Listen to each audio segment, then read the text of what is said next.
François Bon, Balzac, roman, on avance, comme si toi tu restes là, tu bouges pas et tu attends que ce soit lui ou tous ces livres de la comédie humaine qui viennent avec toutes les questions, tout ce que tu sais pas répondre. Alors évidemment après toi tu prends les livres, tu cherches, tu essayes et ben à mesure une brique et puis les lectures. Mais t'es venu cette idée un peu bizarre là. Si il y avait une page qui pour toi résumait Balzac. Évidemment, c'est dans l'air du temps de faire ce genre de choses. Et tu te dis bien, oh là, ça va pas ça, une page, et t'en vient un effondrement de pages. Alors tu te dis, mais si je prenais par exemple les 10 moments, non plus les pages, mais les bascules, les intensités, les décors, les scènes, les 10 choses qui seraient pour toi les plus emblématiques de Balzac. Ceci dit, là, ça fait déjà bientôt un mois, on a déjà dépassé les 10 largement.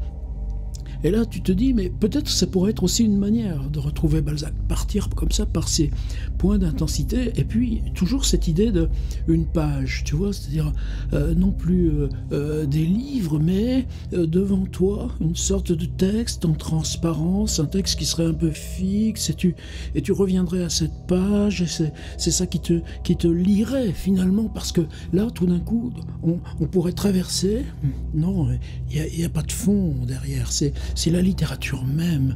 Et là, évidemment, il y en a encore 5, 6 là qui sont suspendus dans l'air. Tu pourrais presque les attraper, mais il y en avait une quand même. Et je ne pouvais pas me figurer le détail de cette page. C'est souvent ça aussi, c'est la différence entre poésie et prose. C'est pas le même fonctionnement de mémorisation, c'est pas les mêmes modes de rémanence. C'est alors une histoire qui s'appelle Le cabinet des antiques. Prenez ça comme vous voulez. Vous avez lu Le cabinet des antiques? Et moi, c'est une histoire que j'ai relue plein de fois. Mais pourquoi tu la relis?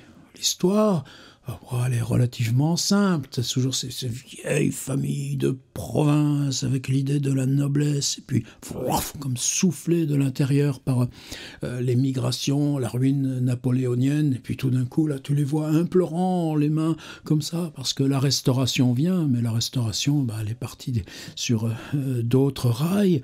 Et puis, évidemment, Paris.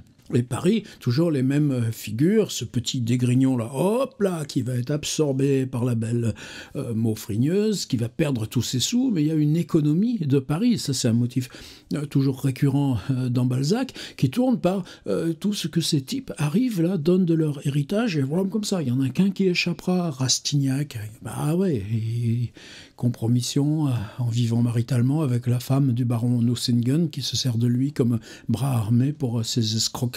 Bon, on est dans du Balzac ultra classique, et puis retour, troisième partie, qui elle va être beaucoup plus juridique, avec un procès, et puis finalement tu auras une fin. Alors tu es relis parce que tu te dis, elles sont toujours un peu nulles les fins de Balzac. Pas toujours, d'accord. Voir Lucien de Rubempré, justement, voilà une de ces pages.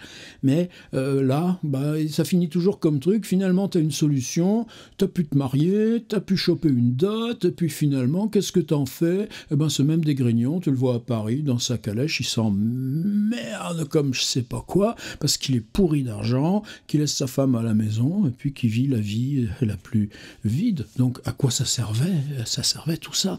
Alors à quoi ça servait tout ça? C'est un ensemble qui s'appelle les rivalités. Et moi, je l'avoue humblement, Balzac, pour moi, c'était l'ordre des... C'est-à-dire, je sais à peu près tout de suite, là, dans les 12 volumes des œuvres complètes, là, que j'ai depuis des années, à quel endroit je vais aller pêcher les rivalités, le cabinet des antiques. Et puis, on a un deuxième qui est associé, qui s'appelle La vieille fille, qui était censé être avant, en fait, qui a été écrit après, mais les deux vont être situés à Alençon. Et ça, là, c'est-à-dire dans la rémanence que tu as de la comédie humaine, il y a à la fois l'endroit où c'est dans l'architecture et l'endroit où c'est sur la carte de géographie. Et ce dont je ne disposais pas, que je découvre un petit peu plus tôt maintenant, justement par ce chantier. Je dis toujours, c'est la récompense que j'y prends à ce chantier. L'idée c'est quoi? L'idée c'est que de toute façon personne verra tout, personne n'ira tout écouter, mais c'est comme les livres sur l'étagère, la comédie humaine, les 12 tomes, jamais je ne les lirai intégralement, il y aura toujours des zones, c'est comme ça, mais justement, c'est-à-dire se dire que tu rentres par un endroit et à cet endroit tu vois cette même logique balzacienne se refaire, mais ça n'aurait pas de sens d'en faire, de l'attraper dans les deux bras exhaustivement. Et moi c'est comme ça, c'est-à-dire chaque matin, si tu reprends et que tu recherches ce même petit grain de bascule logique, peut-être que ça travaille à l'intérieur de toi. Donc c'est écrit, c'est daté à la fin du livre, Les Jardis, juillet, si je me trompe pas, 1837. Tu dis, ah bon, tiens, ça fait partie des choses écrites au Jardis. Donc 1837, tu vois, on est là, j'allais dire, dans le Balzac qui a déjà aligné tout ce qui fabrique, là, le grand matériau de la comédie humaine, mais il y a encore tout ce qui va... j'allais dire la deuxième moitié, on est donc à un moment de transition, comme la maison des Jardis d'ailleurs. C'est quoi les Jardis? On est derrière Sèvres, là. Il y a déjà donc c'est l'endroit où s'établit la première ligne de chemin de fer, celle qui va vers Rouen. Et Balzac, il achète un terrain parce qu'il y a cette maison où il va habiter, les Jardis, il y a une espèce de coteau. Oh, c'est devenu une anecdote presque caricaturale. Et il se dit que les terrains qu'il a achetés, il va pouvoir les revendre parce que la ligne de train passant par là, eh bien, ces terrains vont prendre une valeur énorme. Et il a raison. Sauf que cette espèce de terrain qu'il a acheté, ça s'effondre tout le temps, il fait un mur, ça glisse, il y a des glissements, donc il va être obligé de mettre un fric énorme simplement pour que ce terrain... Pourquoi il l'a eu à pas cher? Parce que ça valait rien. Et puis finalement, quand il sera obligé de le revendre, celui qui va venir après... lui, il sera en plein dans la spéculation. Et les Jardis, oui, c'était une bonne affaire, parce que dans ces Cambrousse, même si aujourd'hui c'est totalement englobé par la mégalopole, eh bien, effectivement, le chemin de fer restructure la carte économique de Paris. Mais bon, les Jardis ici, c'est juste un truc. Alors de Alençon, mais pourquoi? Qu'est-ce qui lui importe d'Alençon? Alors pareil, notre cher Roger Pierrot, le biographe, dit qu'effectivement, alors ça on le savait, on est en 1826, c'est un moment où sa sœur, Laure de Surville, c'est un ingénieur qui travaille à des canaux, bon, il va leur rendre visite et ça passe par Alençon. Et il va dormir 2 nuits à Alençon. On a la date. Et ce sera une scène aussi de ce grand premier livre que moi, justement, je ne l'ai pas lu, mais depuis un tiers de siècle. Les Chouans. Ceci, les Chouans, je me souviens, justement comme ça, la ville de Falaise, et cette espèce de façon dont la ville se dresse à la verticale, au point qu'une fois, passant par Falaise, quittant les autoroutes, passant par des ronds-points, allez voir ce Falaise tel que nous le montre synoptiquement, comme les villes là d'Italie, au Quattrocento, la ville de Falaise. Mais à Alençon, il y a quelque chose de ça, c'est-à-dire 1836, on est plus de 10 ans après, et plus de 10 ans après, ce qui lui reste, on l'a vu aussi avec Besançon dans Albert Savarus, c'est pareil aussi avec le Saumur d'Eugénie Grandet. Toute poésie procède d'une rapide vision des choses, dit Louis Lambert, vous vous en souvenez maintenant. Eh bien, qu'est-ce qui lui reste d'Alençon? Pareil, une ambiance, un vieux centre-ville, et le fait de chercher à regarder par les fenêtres, un rapport à ce paysage, rapport à quelle distance c'est de Paris et comment on prend les chevaux pour se déplacer. Pas plus que ça. Au point que, d'ailleurs, ces 2 livres qui sont faits pour aller ensemble, les rivalités, la vieille fille d'un côté, le cabinet des antiques de l'autre. Et le méchant, c'est le même personnage. Sauf qu'il va s'appeler du Bousquet dans La Vieille Fille et du Croisier dans Le Cabinet des Antiques. Bizarrement, il n'a pas cherché ensuite à réharmoniser, refondre. Et la deuxième partie, qui s'appelle Cabinet des Antiques, en fait, est publiée alors que l'autre est à peine encore à l'état d'ébauche. Il y a des mystères. Vous comprenez, Balzac, il y a toujours quelque chose qui va trop vite, Par exemple, le cabinet des antiques, donc qu'on va maintenant regarder de près, puisque c'est ça, je vous dis, mon point de départ.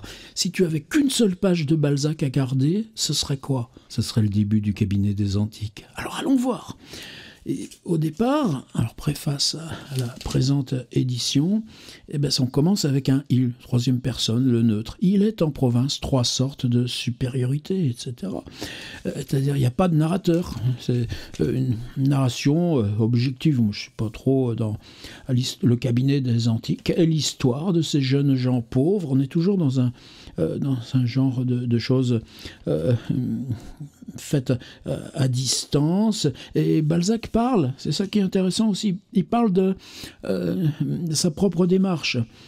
L'auteur n'a pas renoncé non plus au livre intitulé « Les héritiers bois rouges ». Il serait incomplet sans « Les Parisiens en province ».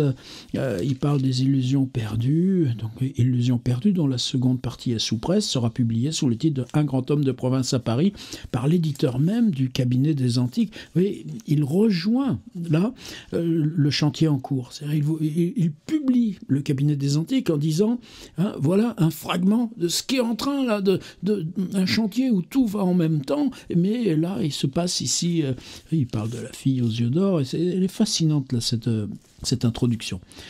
Ensuite, on y va. Alors, quand on y va, les rivalités, deuxième histoire, le cabinet des antiques, dans une des moins importantes préfectures de France.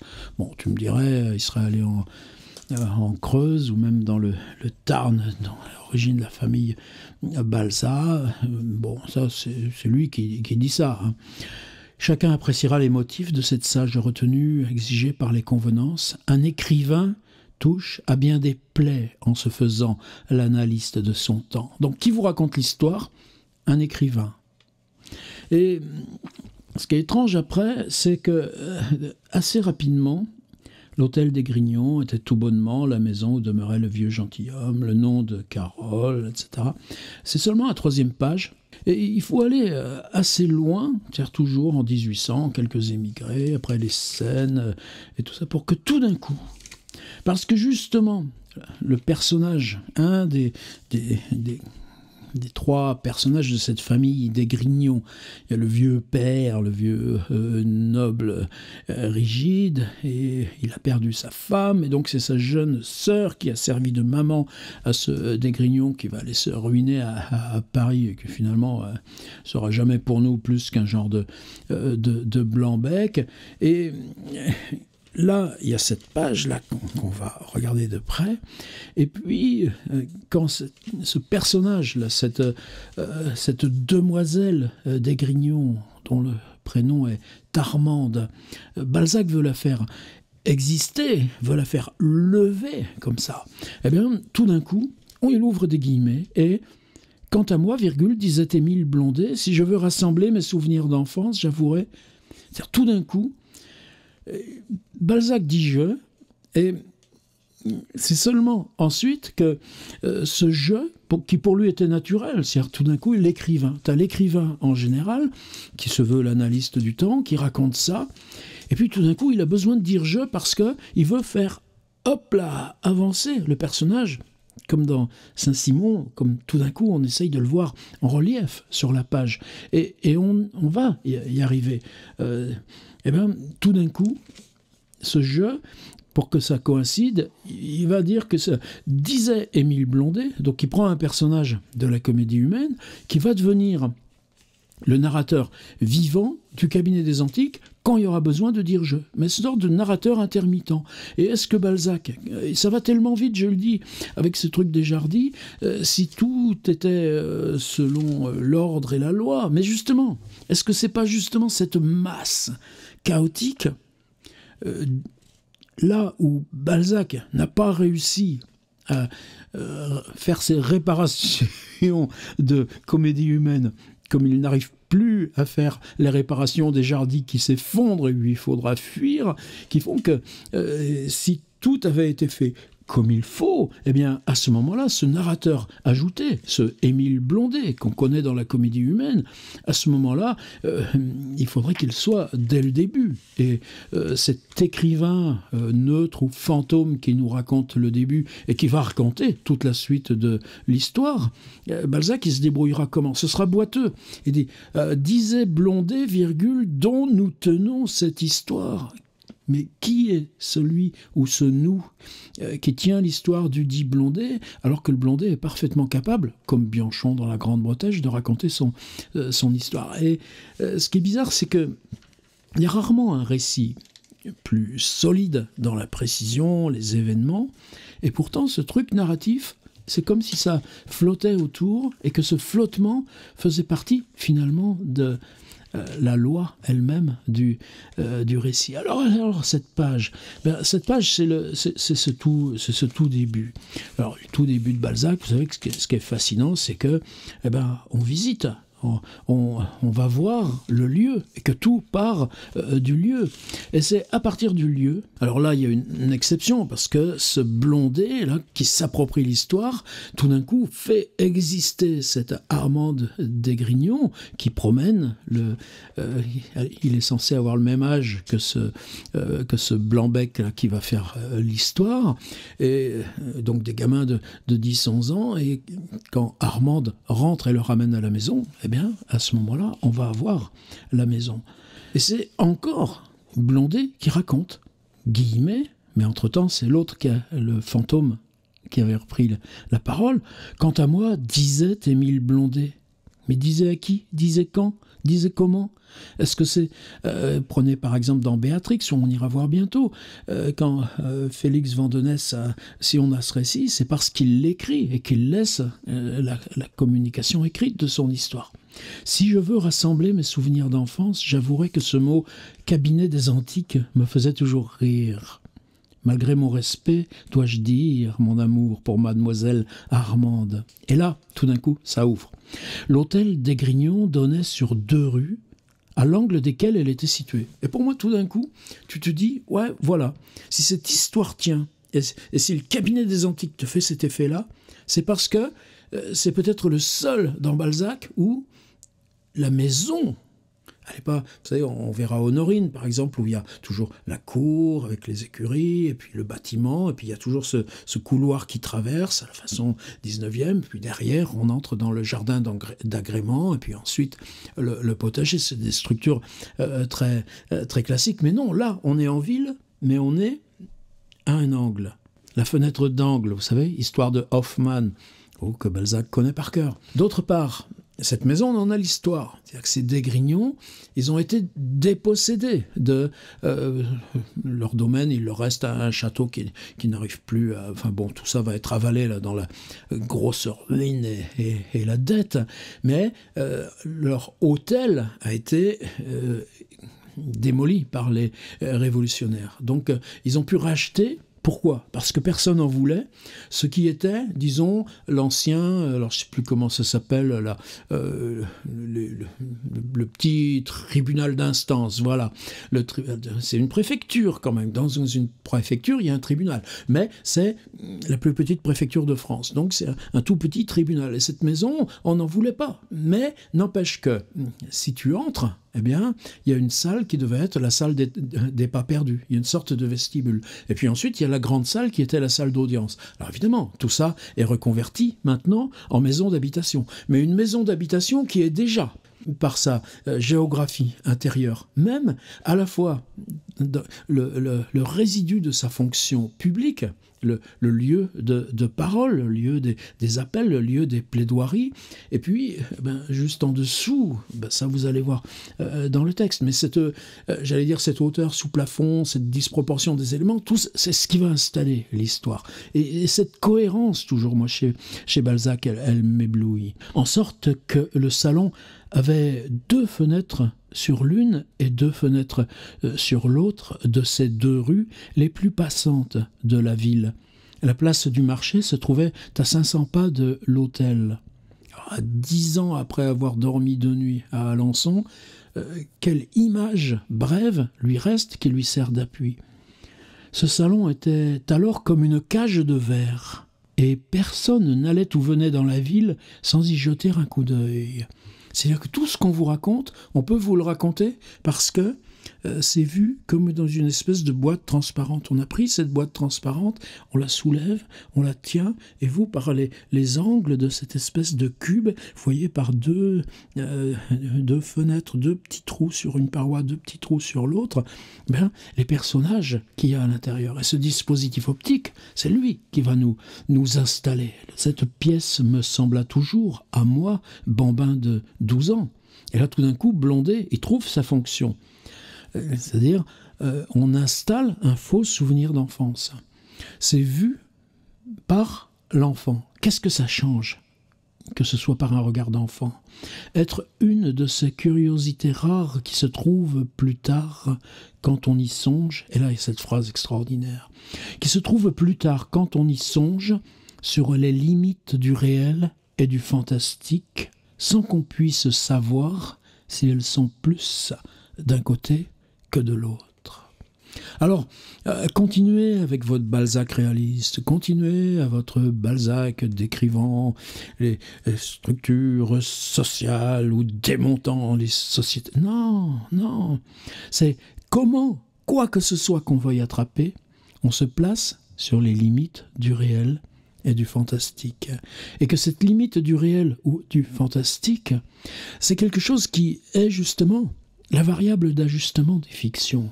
C'est-à-dire, quand on y songe sur les limites du réel et du fantastique, sans qu'on puisse savoir si elles sont plus d'un côté que de l'autre. Et est-ce qu'il pourrait y avoir un lieu d'écriture dans Balzac qui ne serait pas justement, à condition qu'on prenne ça comme disant, on est sur la limite du réel et du fantastique, mais quelquefois on est d'un côté, quelquefois on est de l'autre, et de quelque côté qu'on aille dans le plein fantastique, si c'est, prenez La peau de chagrin, ou dans le plein réel, le plus dur et le plus froid, prenez La cousine bête, ou Colonel Chabert, est-ce que précisément cette limite ne s'y exprime pas toujours? On ne peut pas s'en débarrasser. Mais à ce moment-là, je pense qu'on entre dans Balzac. Ce salon, autrefois la salle d'audience, était élevé sur un étage de cave à soupiraux grillés. Alors ça, évidemment, l'explication, elle va être toute simple. Voilà l'explication. Où gisaient jadis les criminels de la province, mais où se faisait alors la cuisine du marquis. Comme c'était le tribunal du Bled, eh bien, dessous, là, dans la cave, avec les soupiraux qui donnent sur la rue, eh bien, c'est là que qu'on arrêtait et qu'on avait les détenus. Ce qui est bizarre, c'est que ça donnait sur la pleine rue avec le soupirail. Mais ça, on veut bien le croire.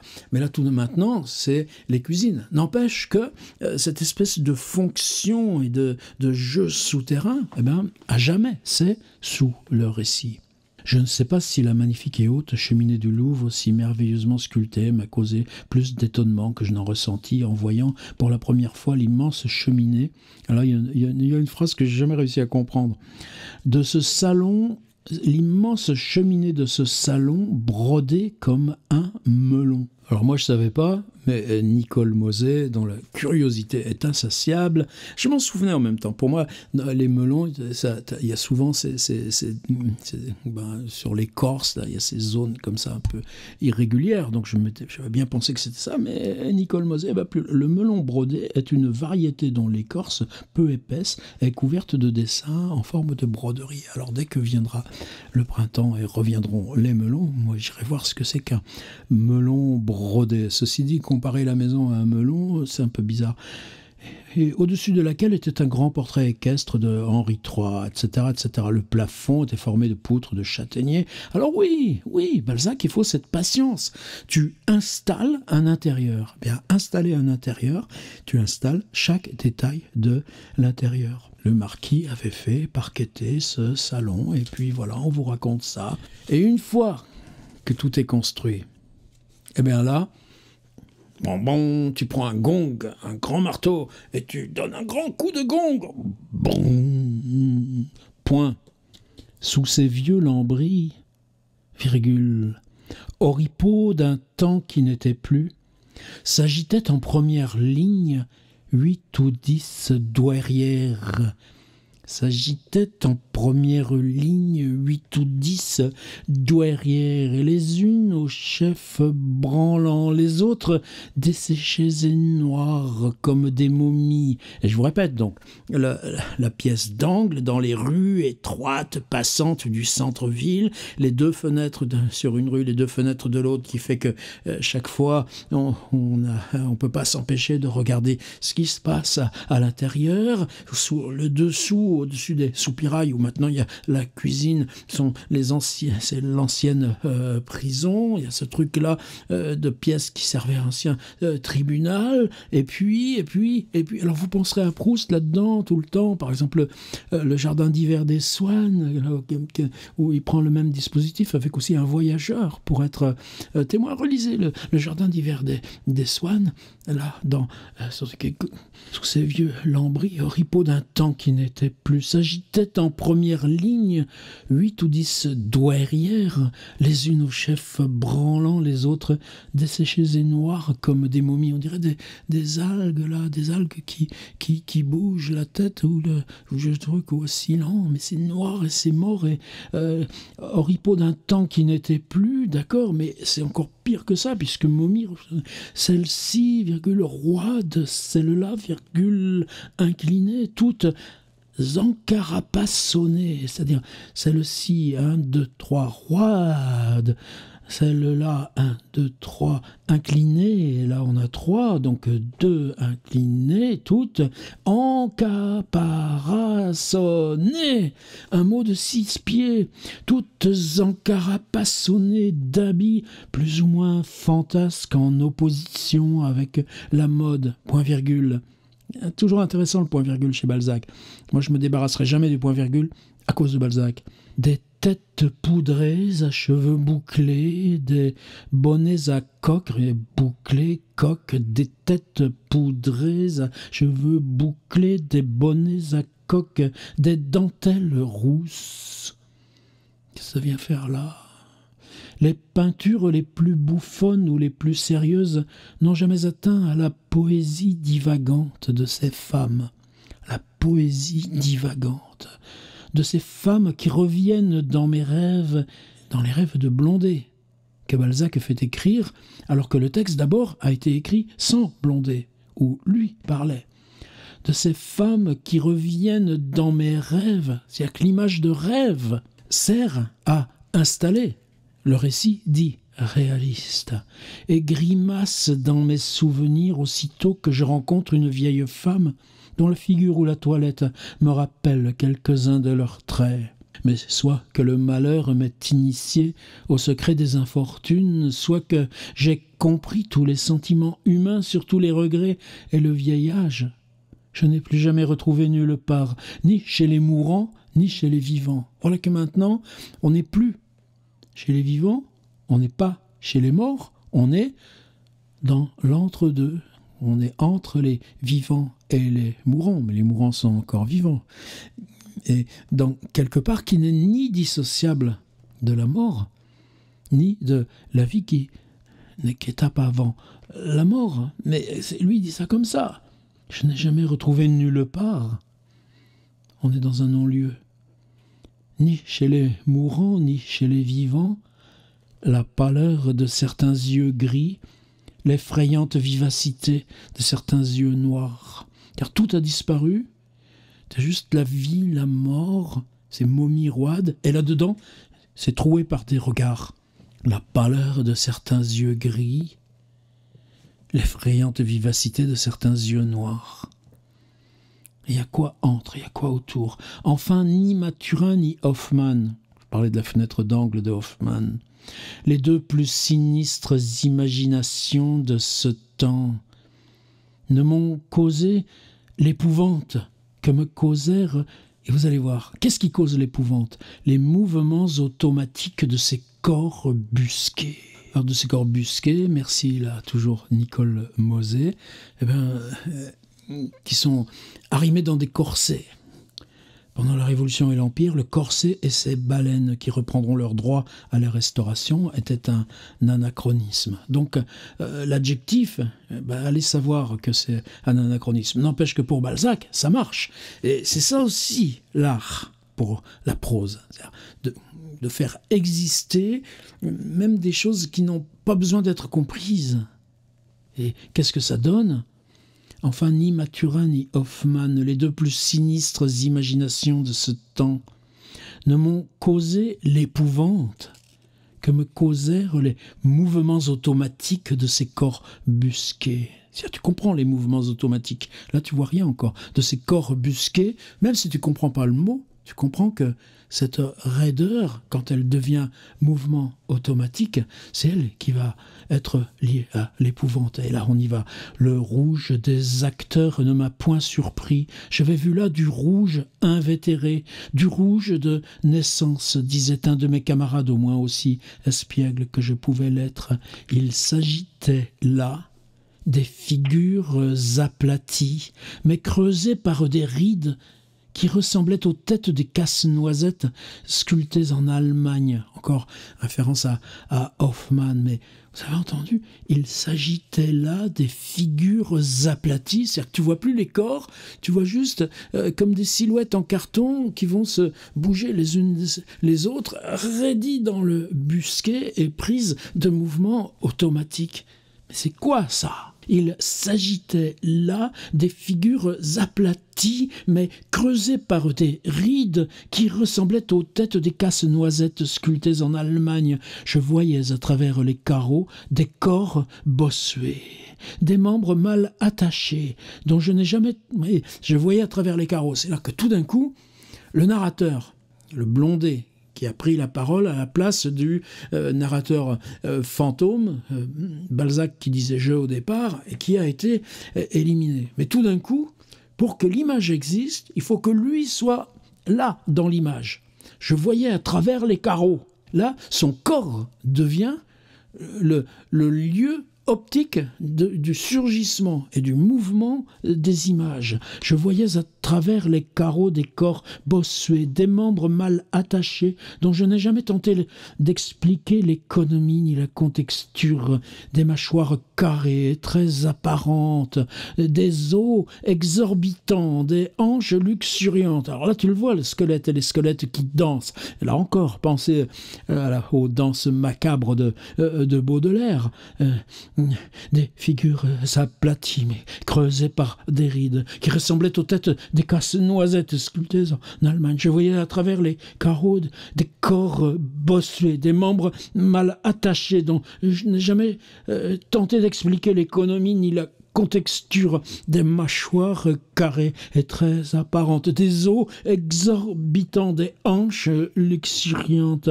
Quand ces femmes allaient et venaient, elles ne me semblaient pas moins extraordinaires que quand elles gardaient leur immobilité mortuaire alors qu'elles jouaient aux cartes. Les hommes de ce salon offraient les couleurs grises et fanées des vieilles tapisserie, leur vie était frappée d'indécision, mais leurs costumes se rapprochaient beaucoup des costumes alors en usage. Seulement leurs cheveux blancs, leur visage flétri, leur teint de cire, leur front ruiné, la pâleur des yeux leur donnaient à tous une ressemblance avec les femmes que détruisait la réalité de leurs costumes. La certitude de trouver ces personnages invariablement attablés ou assis aux mêmes heures achevait de leur prêter à mes yeux je ne sais quoi de théâtral, de pompeux, de surnaturel. Jamais je ne suis entré depuis dans ces garde-meubles célèbres à Paris, à Londres, à Vienne, à Munich, où de vieux gardiens vous montrent les splendeurs des temps passés, sans que je les peuplasse des figures du cabinet des antiques. Oh, vous voyez, tout est là. Quand ces femmes allaient et venaient, ce mouvement automatique dont on a passé tout à l'heure, elles ne me semblaient pas moins extraordinaires que quand elles gardaient leur immobilité mortuaire. Et c'est jamais neutre, le surgissement de l'immobile chez Balzac. C'est déjà plusieurs fois qu'on le voit.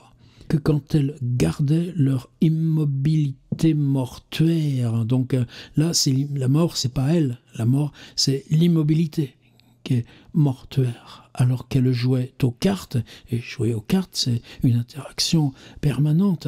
Les hommes de ce salon, et là, ça commence par quoi, les hommes offraient les couleurs grises et fanées. Tu enlèves les couleurs grises et fanées des vieilles tapisseries. Or, les tapisseries, c'est des images qu'on met sur les murs. Leur vie était frappée d'indécision. Qu'est-ce qui frappe d'indécision? C'est la vie qui est frappée d'indécision ou l'image qu'ils produisent eux. Et pourtant, quand Balzac nous dit « offraient les couleurs grises et fanées des vieilles tapisseries », leur vie était frappée d'indécision. Ça veut dire quoi? C'est-à-dire que l'image usée par le temps, l'image décolorée, l'image même appartenant à des symboliques ou à des ordres de représentation qui ne sont plus les nôtres, elle a quitté la tapisserie pour venir se saisir des personnages qui sont dans le milieu de la pièce. Tu vois, entre le réel et le fantastique. Mais leurs costumes se rapprochaient trop des costumes alors en usage. D'accord? C'est des morts, mais des morts habillés. Vous savez, dans le Quichotte, on a des statues habillées. Se rapprochaient beaucoup des costumes alors en usage, seulement leurs cheveux blancs, leur visage flétri, leur teint de cire, leur front ruiné, la pâleur des yeux leur donnait à tous, etc., etc. Voilà. Alors je la relis pas d'un seul coup, et encore. Allez, hop, on se fait ça vite, parce que c'était ça, le but de la vidéo. C'est-à-dire, s'il n'y a qu'une seule page dans tout Balzac, alors bien sûr, c'est tout ce que j'ai dit, d'abord 10, ça ne me suffirait pas, mais eh ben, celle-ci, elle en fait partie. Alors, c'est juste une page. Eh ben, c'est quoi? Une page, là, l'hôtel des Grignons donnait sur 2 rues, à l'angle desquelles elle était située, de sorte que le salon avait 2 fenêtres sur l'une et 2 fenêtres sur l'autre de ces rues les plus passantes de la ville. La place du marché se trouvait à 500 pas de l'hôtel. Ce salon était alors comme une cage de verre et personne n'allait ou venait dans la ville sans y jeter un coup d'œil. Cette pièce me sembla toujours à moi, bambin de 12 ans, être une de ces curiosités rares qui se trouvent plus tard quand on y songe sur les limites du réel et du fantastique sans qu'on puisse savoir si elles sont plus d'un côté que de l'autre. Ce salon, autrefois la salle d'audience, était élevé sur un étage de caves à soupiraux grillés où gisaient jadis les criminels de la province, mais où se faisait alors la cuisine du marquis.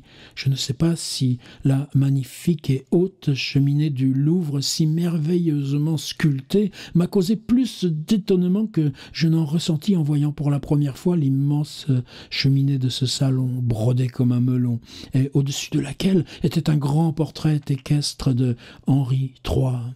Le plafond était formé de poutres de châtaignier qui composaient des caissons intérieurement ornés d'arabesques. Ce plafond magnifique avait été doré sur ses arêtes, mais la dorure se voyait à peine. Les murs tendus de tapisseries flamandes représentaient le jugement de Salomon en 6 tableaux encadrés de thyrses dorés où se jouaient des amours et des satires. Le marquis avait fait parqueter ce salon. Parmi les débris des châteaux qui se vendirent de 1793 à 1795, le notaire s'était procuré des consoles dans le goût du siècle de Louis XIV, un meuble en tapisserie, des tables, des cartels, des feux, des girandoles qui complétaient merveilleusement ce grandissime salon en disproportion avec toute la maison, mais qui, heureusement, avait une antichambre aussi haute d'étage, l'ancienne salle des pas perdus du présidial à laquelle communiquait la chambre des délibérations, convertie en salle à manger. Sous ces vieux lambris, oripeaux d'un temps qui n'était plus, s'agitaient en première ligne 8 ou 10 douairières, les unes aux chefs branlants, les autres desséchées et noires comme des momies, celles-ci roides, celles-là inclinées, toutes encaparaçonnées d'habits plus ou moins fantasques en opposition avec la mode, des têtes poudrées à cheveux bouclés, des bonnets à coque, des dentelles rousses. Les peintures les plus bouffonnes ou les plus sérieuses n'ont jamais atteint à la peau poésie divagante de ces femmes qui reviennent dans mes rêves et grimaces, dans mes souvenirs aussitôt que je rencontre une vieille femme dont la figure ou la toilette me rappelle quelques-uns de leurs traits. Mais soit que le malheur m'ait initié au secret des infortunes, soit que j'ai compris tous les sentiments humains, surtout les regrets et les vieillasses, je n'ai jamais plus retrouvé nulle part, ni chez les mourants, ni chez les vivants, la pâleur de certains yeux gris, l'effrayante vivacité de quelques yeux noirs. Enfin, ni Maturin ni Hoffmann, les deux plus sinistres imaginations de ce temps, ne m'ont causé l'épouvante que me causèrent les mouvements automatiques de ces corps busqués. Le rouge des acteurs ne m'a point surpris. J'avais vu là du rouge invétéré, du rouge de naissance, disait un de mes camarades, au moins aussi espiègle que je pouvais l'être. Il s'agitait là des figures aplaties mais creusées par des rides qui ressemblaient aux têtes de casse-noisettes sculptées en Allemagne. Je voyais à travers les carreaux des corps bossués, des membres mal attachés dont je n'ai jamais tenté d'expliquer l'économie ni la contexture, des mâchoires carrées et très apparentes, des os exorbitants, des hanches luxuriantes. Quand ces femmes allaient et venaient, elles ne me semblaient pas moins extraordinaires que quand elles gardaient leur immobilité mortuaire alors qu'elles jouaient aux cartes. Les hommes de ce salon offraient les couleurs grises et fanées des vieilles tapisseries. Leur vie était frappée d'indécision, mais leurs costumes se rapprochaient beaucoup des costumes alors en usage, seulement leurs cheveux blancs, leur visage flétri, leur teint de cire, leur front ruiné, la pâleur des yeux leur donnaient à tous une ressemblance avec les femmes qui détruisait la réalité de leurs costumes. La certitude de trouver ces personnages invariablement attablés ou assis aux mêmes heures achevait de leur prêter à mes yeux je ne sais quoi de théâtral, de pompeux, de surnaturel. Jamais je ne suis entré depuis dans ces garde-meubles célèbres à Paris, à Londres, à Vienne, à Munich, où de vieux gardiens vous montrent ces splendeurs des temps passés sans que je les peuplasse des figures du cabinet des antiques. Balzac. Une seule page si je devais garder tout Balzac en une page. Le cabinet des antiques. Et merci Nicole Moset.